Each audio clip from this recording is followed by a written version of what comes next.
Mila kita oleh mbayai dilatih supaya hubungan karo Ghos sunahnya dengan cara hadiah Fatihah. La hadrati khawsiyadzal zaman wa awanihi wa syairi awliya'i radhiyallahu ta'ala anhum al-Fatihah. Kita hadiah Fatihah. Kontak. Hingga banyak bahkan hanya sambat ya Sayyidi ya Allah. Hadir beliau. Banyak kejadian ini. Itulah Mbak mengajak kita karena mencari guru sangat sulit untuk wusul kepada Allah. Sejauh mana sih wusul itu dikejar-kejar? Nilainya kok begitu didewa-dewakan? Para hadirat.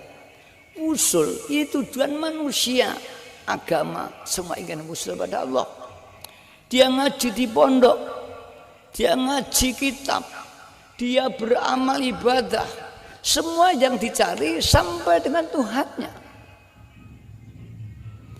Sampai dengan Tuhan itu ada tataran, ada sampai hanya lahiriahnya saja. Dia ahli ibadah, dia ahli sedekah, dia alim, tapi hatinya tidak.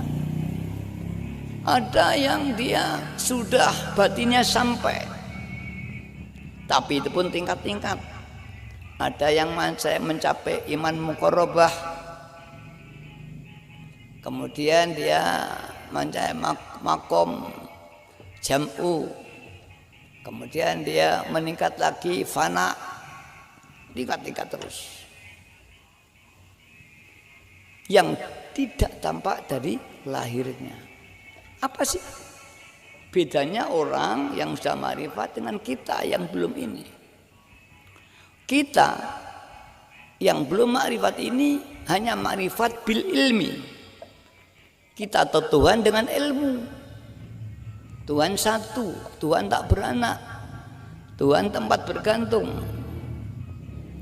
Kita yakin dengan ilmu. Kita yakin minuman legi ini dari ilmu dan akal. Bahwa minuman ini air direbus dikasih gula. Maka pengertian ini menuntun kita bahwa minuman itu manis. Kita membaca Quran Qul huwallahu ahad Allahus samad. Pengertian kita ini menuntun kita Tuhan itu satu. Tapi ilmu seperti kita bicara minuman, sebelum saya minum saya juga tidak merasa manis. Hanya tahu minuman itu manis tapi tidak diminum. Ada yang dia minum tanpa ilmu, disuguh kemudian diminum, monggo diminum, dia terasa manis,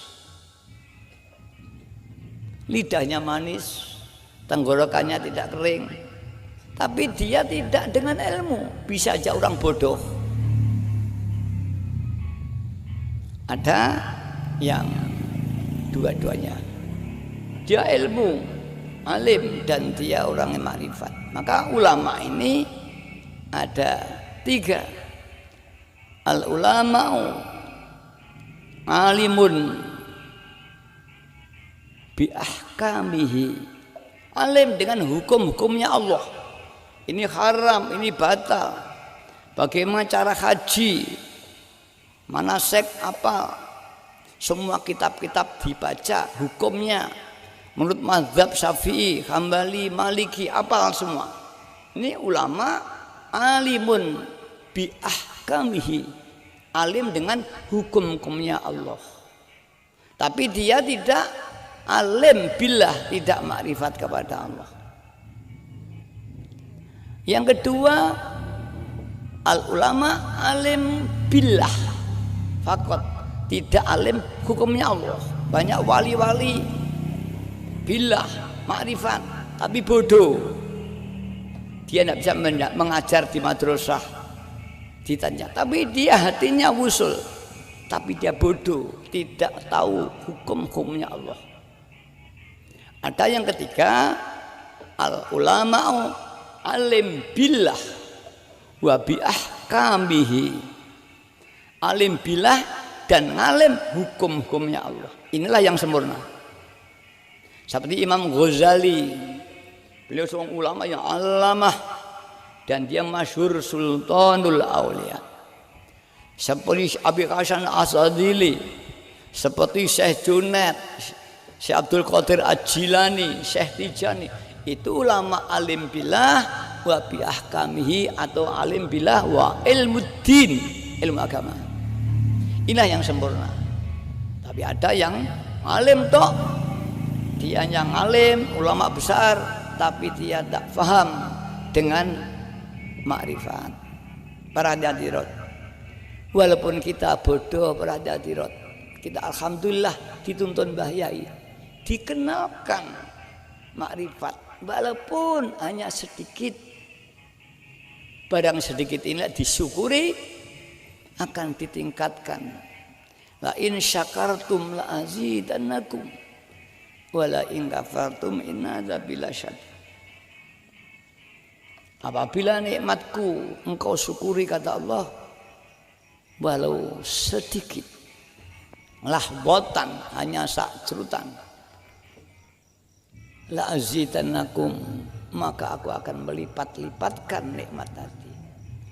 Tapi wala in kafartum, jika kau mengkufuri, ingat siksaku sangat pedih sekali. Inilah nikmat. Orang makrifat apa sih untungnya? Dan ruginya orang yang belum makrifat apa sih? Tadi saya katakan, kalau orang makrifat ini dia ibadah karena Allah, bukan karena ibadah pada kemauannya atau nafsunya. Dia memiliki karena Allah, tidak karena perintah nafsunya. Kalau kita mungkin masih karena perintah keinginan, sehingga dualisme, namanya syirik, yang menyembah Allah, yang menyembah kemauan kita. Dan Allah paling benci dengan orang yang syirik. Syirik kita apa sih? Mengabdi kepada lainnya Allah, langsung atau tidak langsung. Kalau kita sholat, Allahu Akbar, dorongannya ini aku pengen swarga, ini tidak ngabdi pada Allah, dia ngabdi dengan keinginannya, yang takut neraka itu panas, imannya anak kecil. Ini ada syirik. Yang kedua ada syirik, Allahu Akbar, di aku bisa sholat, bisa bekerja, bisa amal ibadah. Pengakuan inilah, ini dosa, karena semua itu la haula wala quwata illa billah, Allah yang menggerakkan. Bahkan di Quran, wallahu khalaqakum wa ma ta'malun, Allah lah yang menciptakan kamu, bukan ibumu, Allah yang menciptakan. Wa ma ta'malun, dan apa saja yang kau lakukan, bicaramu, tidurmu, makanmu, itu tak malun semua. Itu Allah, jangan kok aku bisa berjalan, aku bisa bekerja, bukan. Aku ini Allah yang gerakan, la haula wala quwata illa billah.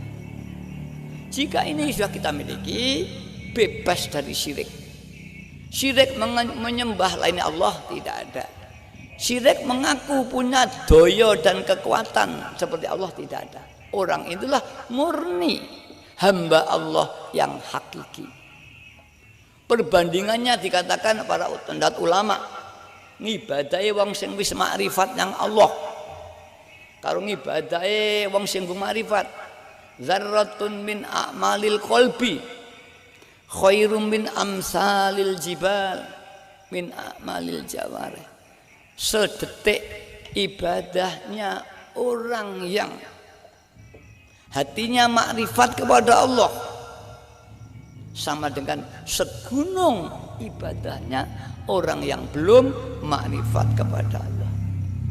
Kalau kita di Lailatul Qadar, di bulan puasa, mencari qada dari Allah, ketetapan Allah yang disebut malam Lailatul Qadar, malam kepastian. Siapa yang ibadah di malam itu, dilipat gandakan ibadahnya sama dengan 1000 bulan.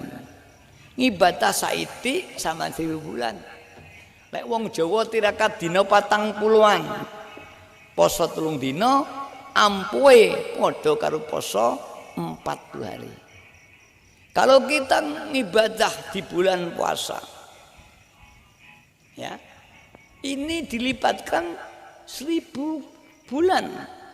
Ampue ibadah semalam sama dengan ampue wong topo 1000 bulan. Itu karena apa? Karena ada Lailatul Qadar. Wong ibadah sing atine makrifat sak detik padha sak gunung.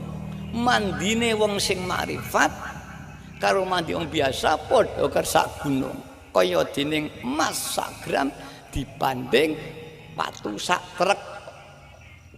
Nah itulah keuntungan makrifat, bersih, betul hamba Allah. Maka para ulama-ulama bab usul ini suatu tingkatan yang paling tinggi dalam kajian iman kepada Allah.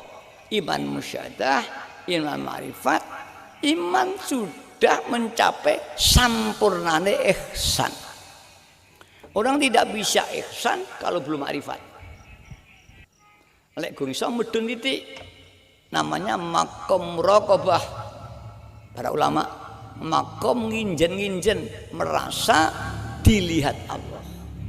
Lek gung ibadah merasalah melihat Allah, kata Nabi, wa'bud ka'annaka tarahu. Kowe ibadah merasalah seolah-olah kau melihat Allah. Wah, kalau mboten saged Gusti, Allah tidak mawujud kok didelok. Lek gung iso merasalah Allah terus melihat kamu dimanapun kamu berada. Melaku dilihat Allah, sholat dilihat Allah, mau ngambil maling dilihat Allah, gak berani. Itulah makom muraqabah. Orang saudara yang thariqah nanti yang tinggi mencapai iman muraqabah ini, tapi belum mencapai makrifat. Tapi muraqabah ini awalnya orang yang makrifat kepada Allah. Jika terus dia salik dengan bimbingan seorang guru. Para nyadot inilah maka soal makrifat sulit. Karena sulitnya sudah jarang orang yang mampu menuntun kita, hingga ulama dulu ittifaq itu tidak bisa dicapai dengan orang umum. Ilmu itu dikubur karena langkanya, hingga orang membatasi diri tidak mungkin. Ketika Mbah Yai Majid Riyadhah antara tahun 55 sampai 63, di tahun 59 Mbah Yai Majid ditemui Kanjeng Nabi, diperintah berjuang. Mbah Yai Majid tidak berani, Riyadhah terus. Di tahun 60 setahun kemudian ditemui lagi, diperintah lagi. Mbah Yai Majid juga belum berani. Di tahun 63 akhir awal 64 beliau ditemui Nabi lagi, bahkan bahasa beliau diancam akan diturunkan derajatnya jika tidak bergerak. Maka Mbah Yai terus ikhtiar, tunggu diwaca dilihat kitab yang dibaca, kesimpulan Majid harus dengan sholawat. Karena sulitnya mencari guru yang sempurna dan mampu menyempur, maka tersusunlah amalan sholat dia.